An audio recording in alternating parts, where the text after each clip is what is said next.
গুহার 280 ফুট গভীরে সন্ধান পেল প্রিয় নবীর বলে যাওয়া 1400 বছর আগের রহস্য। এই গুহার 280 ফুট গভীরে গত 1400 বছর থেকেই এই রহস্য গভীরেই থেকে যায়। এবার বিজ্ঞানীরা 280 ফুট গভীরে গিয়ে এই গুহার আসল রহস্য উন্মোচন করলো। কি আছে এই গুহার 280 ফুট গভীরে? এই গুহা নিয়ে কি বলেছেন প্রিয় নবী? এই গুহার ভিতরে যা রয়েছে তা পুরো বিশ্ববাসীকে অবাক করে দিয়েছে। ইসলাম যে কোনো বানানো ধর্ম নয় তারই প্রমাণ বহন করে এই গুহাটি। আপনি যদি মুসলিম হয়ে থাকেন অবশ্যই অন্য মুসলিম ভাই বোনদের ভিডিওটি দেখতে সাহায্য করবেন ও মন থেকে একটি কমেন্ট করবেন। ইসলাম ও পবিত্র কোরআনের একটি কথাও যে মিথ্যা নয়, কিন্তু বিধর্মী বিজ্ঞানীরা ইসলামকে মিথ্যা প্রমাণ করতে গিয়ে এই গুহার 280 ফুট গভীরে অভিযান চালায়। কি রহস্য উন্মোচন করলো তারা? কি দেখলেন এই গুহার ভেতরে? কেনই বা তারা সবাই একসাথে ইসলাম ধর্ম গ্রহণ করতে বাধ্য হলেন? এমন কিছু রহস্যময় প্রশ্নের সমাধান দিব আপনাদের। তাই আল্লাহর অলৌকিক মুজিজা দেখার জন্য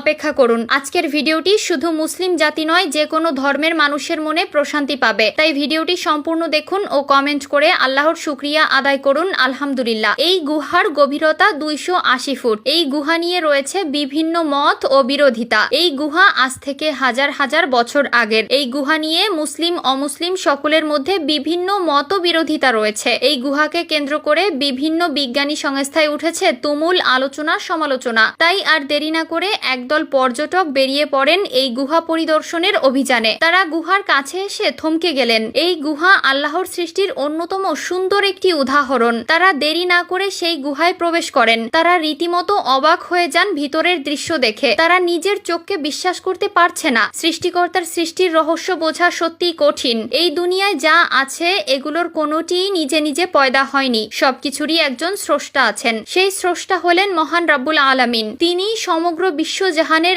একমাত্র সৃষ্টিকর্তা। সব সৃষ্টির মাঝে মানুষ হচ্ছে সবচেয়ে সুন্দর, সর্বাপেক্ষা জ্ঞানী ও বুদ্ধিমান এবং সবচেয়ে শ্রেষ্ঠ মর্যাদার অধিকারী। মানুষকে এই শ্রেষ্ঠত্ব দানের কথা উল্লেখ করে পবিত্র কোরআনে আল্লাহ ইরশাদ করেন, নিশ্চয়ই আমি আদম সন্তানকে মর্যাদা দান করেছি। আমি তাদের স্থলে ও জলে চলাচলের বাহন দান করেছি। তাদের উত্তম জীবন উপকরণ প্রদান করেছি এবং তাদের অনেক সৃষ্ট বস্তুর উপর শ্রেষ্ঠত্ব দান করেছি। বনি ইসরাইল 70। আল্লাহ বলেন, এবং আমি ভূপৃষ্ঠের উপর সুদৃঢ় পর্বতমালা তৈরি করেছি যাতে তাদের নিয়ে তা দোল না খায়, এবং তাতে তৈরি করেছি প্রশস্ত রাস্তা যাতে তারা গন্তব্যস্থলে পৌঁছাতে পারে, এবং আকাশকে করেছি সুরক্ষিত ছাদ, কিন্তু এর নির্দেশনাবলী থেকে মুখ ফিরিয়ে নিয়েছে। সূরা আম্বিয়া আয়াত 31। তারা যখন গুহায় প্রবেশ করে তখন তারা দেখতে পায় এর ভেতরে রয়েছে আলাদা একটি দুনিয়া। প্রথমত তাদের চোখে পড়ে বিশাল একটি নদীপথ বা খালের